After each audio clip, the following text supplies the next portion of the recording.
പിന്നെ സിദ്ധാർത്ഥോ ഒന്ന് ചായക്കൊന്നും ഞാൻ കടി ഉണ്ടാക്കിയിട്ടില്ല. ഇന്ന് സ്കൂളൊന്നും ഇല്ലല്ലോ, അപ്പൊ കടിയൊന്നും ഉണ്ടാക്കാൻ പറ്റില്ല. നിങ്ങൾ 4 പൊറാട്ട ഉണ്ടെന്നാണ്. കടിയൊന്നും ഉണ്ടാക്കിയിട്ടില്ലേ? എനിക്കണി വിശന്നിട്ട് നിൽക്കാൻ വയ്യ. ഞാൻ പൊറാട്ട എളുപ്പം പോയി കൊണ്ടുവരാം.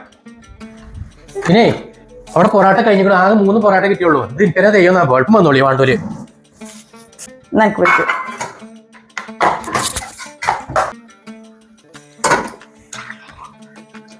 അയ്യോ നല്ല ഉപ്പുണ്ടല്ലോ. ഉപ്പോ? പാകത്ത് ഉപ്പുള്ളൂ. പോയിക്കോളി കൊടുത്ത്. അല്ല വലിയ ഉപ്പല്ല, എന്നാലും ഉപ്പുണ്ട്. ഉപ്പുണ്ടോ? കുഴപ്പമില്ലേ കുറച്ച്. നിങ്ങൾ വേണ്ട.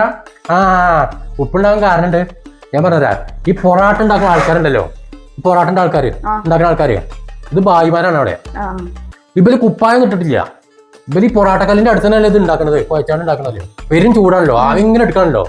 അപ്പൊ ഈ ഭായിമാര് ഇത് പൊറാട്ട ഇങ്ങനെ ഉന്തി കുഴക്കുമ്പോ ആകെ വിയർത്ത് ഇങ്ങനെ ഒഴിച്ചും. വിയർത്ത് ഒഴിച്ചാണ്ട് എന്താട്ടും ഇങ്ങനെയൊക്കെ കാട്ടൂല്. എന്നിട്ട് ഈ മാവക്കാണ് ഈ വിയർപ്പ് ഫുള്ള് ഒറ്റിച്ചാണ്. എന്നിട്ട് എന്താട്ടും ഈ വിയർപ്പ് ഈ മാവും കൂടി കൂട്ടിങ്ങിട്ട് കുഴക്ക് വരും. അപ്പൊ ഓല് ഇട്ട ഉപ്പിലേറെ കുറച്ചുകൂടി ഉപ്പ് കൂടും. അങ്ങനെയാണ് ഈ ഉപ്പ് കയറുന്നത്. മനസ്സിലായില്ലേ? അത് പൊടി ഇറക്കി അപ്പം ചുട്ടാ മതി.